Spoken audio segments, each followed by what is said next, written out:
Então, professor, aqui é o exemplo de novo, da mesma forma.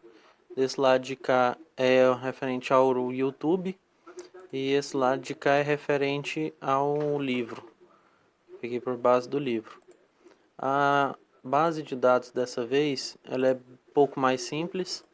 As entradas aqui, por exemplo, é 1 e 0 que é para dar 0 e 1. Simples assim, só isso. 1 e 0 para dar 0 e 1. Pós-treinamento também das duas. Certo? Aqui, ó, rede neural YouTube e rede neural do livro. Certo? Aí aqui é que tá. A camada oculta é 2 neurônios. Novamente, camada oculta 2 neurônios. Certo? Na taxa de aprendizagem é 0,5 para do livro e momentum 0. E para do YouTube a taxa de aprendizado é 0,5 e não tem momento porque realmente não tinha na base que eu peguei para estar implementando. Aí eu vou executar a primeira do YouTube para você ver qual que é o resultado. Ela vem aqui e finalizou com 3.000 ciclos, 3.639 com esse erro. Certo? Esse aqui é a do YouTube, vou deixar quietinho aqui do lado. Agora eu vou rodar a do livro.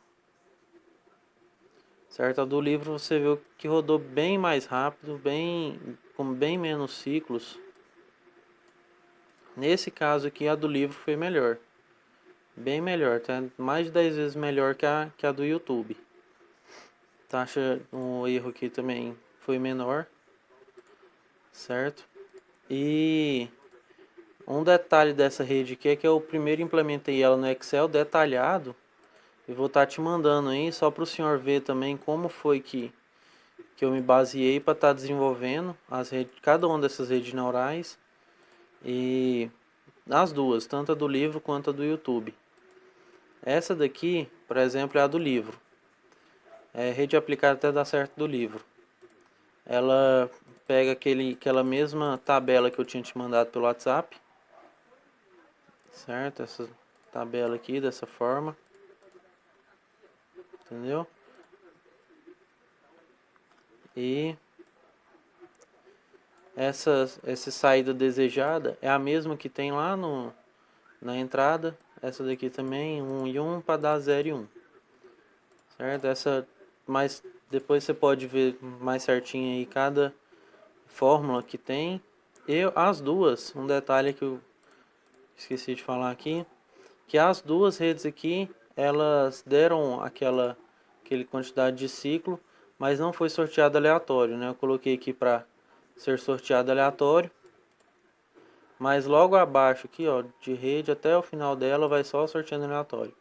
Mas aí, onde que tem os pesos, que é o θ 3, W13, W23, θ 4 e assim por diante, eu defini os mesmos valores no Excel. Entendeu? Por isso que se a gente pegar aqui para ver, nessa daqui no caso nem sorteio, eu já defino de cara os valores dos pesos. Se a gente for aqui no Excel, tá esses valores aqui, é os mesmos que tá lá no código. 0,8, 0,5, 0,4, menos 0,1, 0,9 e 1. E aqui também, 0,3, menos 1,2, 1,1, 0,3, assim por diante.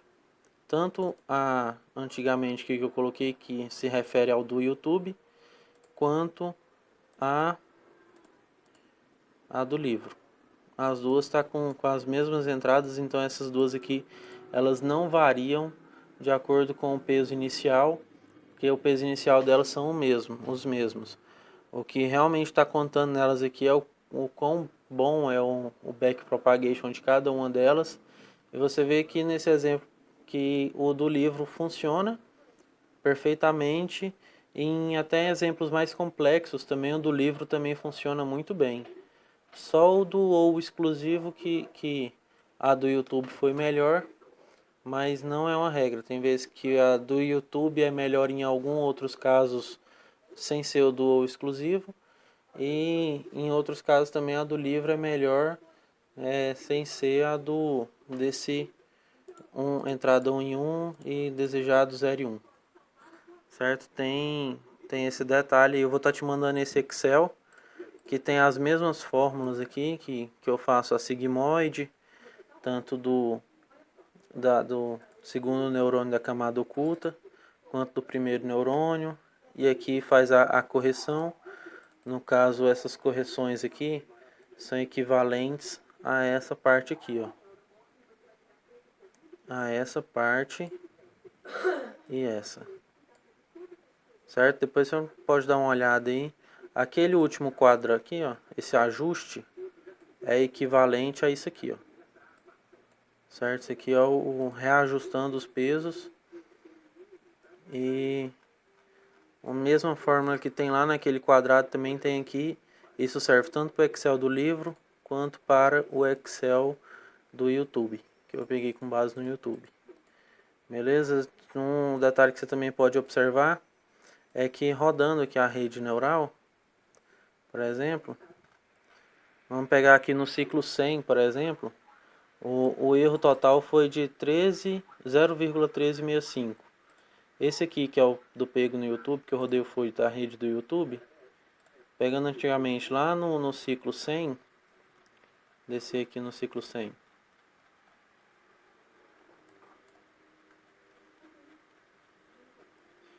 Lá no ciclo 100 tem o mesmo erro que tem no Excel, no Visual Studio, quer dizer.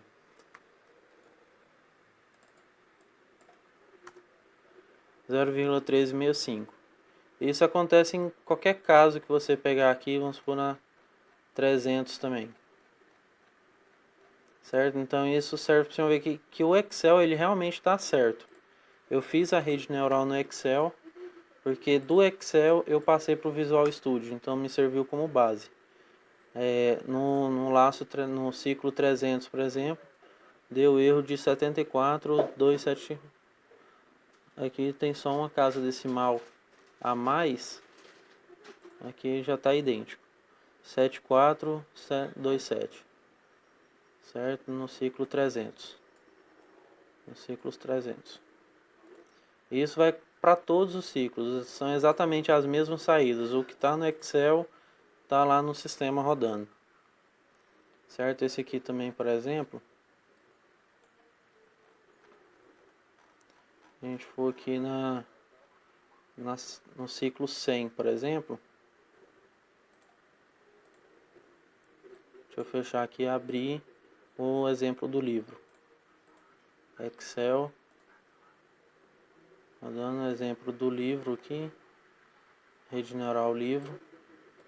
No ciclo 100, ele deu erro de 0,06319.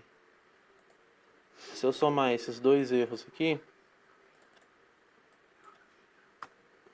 0, tá um dígito a mais, 0,06319. 0,06319. Então, tá aí, ele finaliza aqui no ciclo 335 do exemplo do livro. Descer lá para o senhor ver. Ciclo 335. Tá aqui o ciclo 335. Você vê que essa diferença aqui, por exemplo, ela do primeiro neurônio, no primeiro neurônio de saída, ele chegou próximo o suficiente. O que significa isso?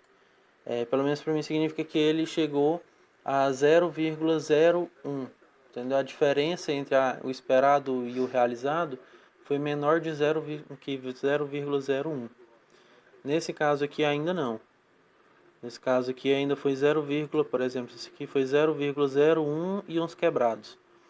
Mas aqui no ciclo 335 já foi menor que 0,01. Foi 0,0099 e algumas coisas. Entendeu? Então, tá aí como que funciona detalhadamente a rede. Se tiver alguma coisa errada no Excel, também está errado na programação, porque os dois são iguais. Beleza? Então é isso aí, valeu.